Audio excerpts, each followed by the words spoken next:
Après 455 jours de prison en Iran, le travailleur humanitaire belge Olivier Van de Castel est libre. L'Assemblée générale de Total Energy sous la pression des militants écologistes qui dénoncent une entreprise qui détruit l'environnement. Une clinique de Dnipro touchée par des tirs de missiles russes meurtriers. L'Ukraine victime de 55 attaques aériennes russes la nuit dernière. Forte tension au Kosovo, la minorité serbe ne reconnaît pas les résultats des élections locales qui donnent le pouvoir à des maires albanais. Après 455 jours de détention en Iran, le travailleur humanitaire belge Olivier Van de Castel est enfin libre. Il était emprisonné à Téhéran depuis février 2022, poursuivi pour des accusations d'espionnage. La justice iranienne l'a condamné à 40 ans de prison et à 74 coups de fouet. L'annonce de sa libération a été faite par le Premier ministre belge. Alexander De Croo a précisé qu'Olivier Van de Castel avait été emmené à Oman par des diplomates et des soldats belges pour passer des examens médicaux. Pour moi, le choix a toujours été clair. La vie d'Olivier a toujours primé. C'est une responsabilité que je prends sur moi, que j'assume. Nous n'abandonnons en Belgique personne, encore moins un innocent. Selon le gouvernement iranien, cette libération est le fruit d'un échange de prisonniers entre Bruxelles et Téhéran. L'Iran confirme de son côté la sortie de prison d'un de ses diplomates poursuivi en Belgique pour terrorisme. Pour la famille et proches d'Olivier Van de Castel, cette libération est un soulagement car des informations indiquaient que son état de santé s'était détérioré.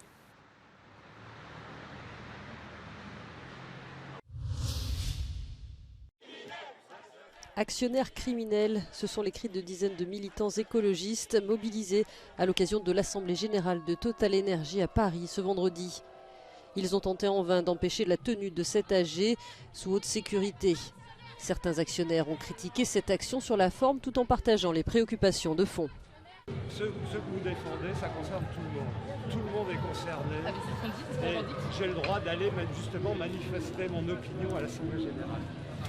Et justement, quelle sera votre opinion qui se fait exprimer? Il faut que Total se reconvertisse dans les énergies renouvelables. Alors que la planète se meurt, le géant pétrolier français est accusé de continuer à mener des projets controversés dans les énergies fossiles, tout en affichant des bénéfices records. Yves Pouyanné, le PDG de Total, a dit qu'il y avait une guérilla contre l'entreprise. Alors oui, on va dire qu'on est une guérilla, mais notre seule arme, c'est les rapports du GIEC. Et aujourd'hui, le consensus sur le fait que leur activité est obscène, eh bien, il est partagé à travers l'échiquier politique. Les militants ont finalement été délogés par les forces de l'ordre qui ont fait usage de gaz lacrymogène. Au final, les actionnaires ont voté à une large majorité la stratégie climat du groupe qui prévoit malgré tout plus d'investissements dans les énergies renouvelables.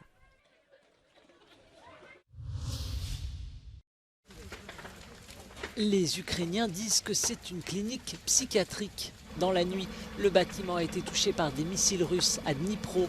Au moins 2 personnes ont été tuées, 23 blessés. Une frappe dénoncée par le président Volodymyr Zelensky comme un crime contre l'humanité.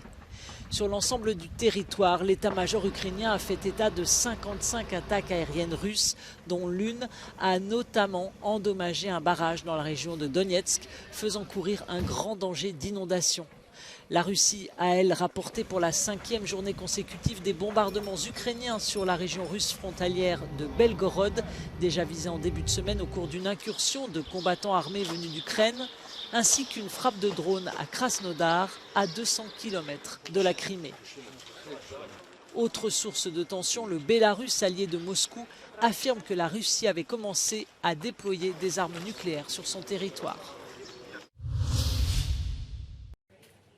Yevgeny Prigozhin announced on the 25th of May that Wagner Group began handing over its positions in Bakhmut to the Russian Ministry of Defense and claimed that Wagner will entirely withdraw from the city by the 1st of June. Now, the Institute for the Study of War released a retrospective on the battle for Bakhmut, saying that Russian year-long drive began as part of a theoretically sensible but overly ambitious operational effort, but ended as a purely symbolic gesture that cost tens of thousands of Russian casualties.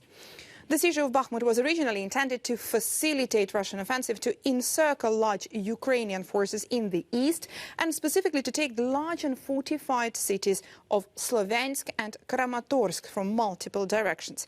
Bakhmut was not a primary Russian objective during the early phases of the war. Russia reprioritized the battle for Bakhmut in July-August last year, following the culmination of Russian attacks on Severodonetsk-Lysychansk line, which proved extremely costly and slow, consuming a high proportion of Russian offensive capabilities in Donbass. The successful Ukrainian counteroffensive in Kharkiv region in September 2022 that liberated Izum ended the prospect of a wide encirclement of Ukrainian forces in the east, thus depriving the attacks on Bakhmut of operational significance. Wagner mercenaries nevertheless intensified their offensives on Bakhmut and fully committed to the battle for Bakhmut in autumn 2022, likely to achieve informational and political rather than operational objectives. The Institute for the Study of War says it is not even clear that the Battle of Bakhmut is yet over. Ukrainian forces have been conducting local counterattacks on Bakhmut's flanks, having regained the initiative following Wagner's culmination. Now, the decision to allow the battle to end or force it into a new phase now lies with Kyiv. Ukraine thus now has the initiative at every level of war across almost entire front. Forte tension au Kosovo ce vendredi, plus précisément dans le nord du pays, peuplé majoritairement de Serbes. Ils protestent contre la prise de fonction de nouveaux maires d'ethnie albanaise. Ces maires ont été élus après les élections locales du 23 avril, un scrutin largement boycotté par la communauté serbe ultra-majoritaire dans cette région. Résultat, les nouveaux maires n'ont été élus qu'avec une participation de 3%. Les Serbes du Kosovo refusent de reconnaître la souveraineté de Pristina et sont encouragés par Belgrade à défier les autorités locales. Kosovska policija ušla je u opštinske zgrade u Zvečanu i u Zubinom Potoku na severu Kosova i trenutno je situacija mirna, ali je prethodno došlo do sukoba između građana i policije i u Zvečanu i u Zubinom Potoku. Povređenih ima i u jednom i u drugom gradu, međutim, kako saznajemo, oni su u dobrom stanju i nisu životno ugroženi. Alors que ces nouveaux maires ont pris leurs fonctions, malgré les tensions, la Serbie a mis son armée en état d'alerte maximale. Le pays ne reconnaît pas l'indépendance du Kosovo, proclamée en 2008.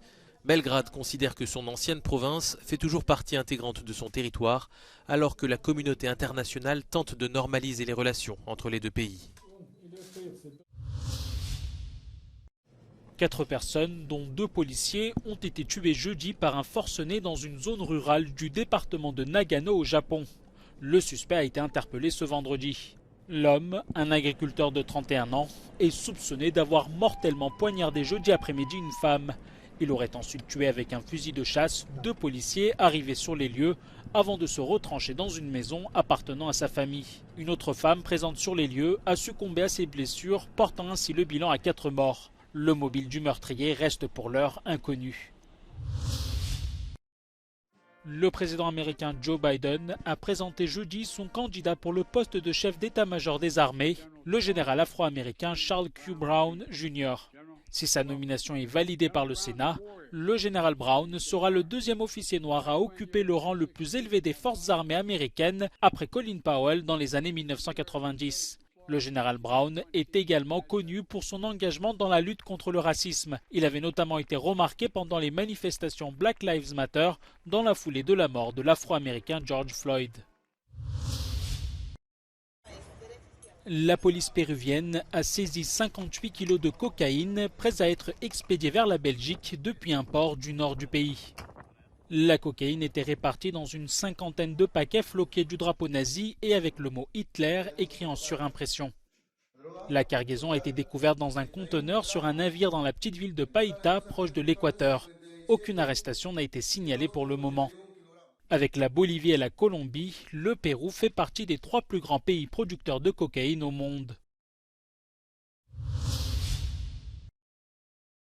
C'est un énorme projet chinois qui avance dans l'est de la Hongrie. La future usine doit produire des batteries pour les véhicules électriques et les propriétaires annoncent déjà l'ouverture d'un second site. Cette décision suscite des protestations et des inquiétudes de la population. L'industrie va utiliser de grandes quantités d'eau et produire des émissions néfastes pour l'environnement. Ezek a gyárak, amelyek ide települnek, ezek a hatalmas üzemek, az akkumulátorgyárak, óriási mértékű vizet használnak fel, elképesztő mértékű az energia szükségletük. És azt tudni kell, hogy ezek gyakorlatilag összeszerelő üzemek. Le gouvernement hongrois espère que cet investissement de plus de 7 milliards d'euros fera du pays un centre mondial de fabrication de batteries électriques. Il affirme aussi que le projet utilisera surtout des eaux usées. Les habitants ne sont pas convaincus. Ha megnézzük a vizet, Debrecennek nincsen folyóvize.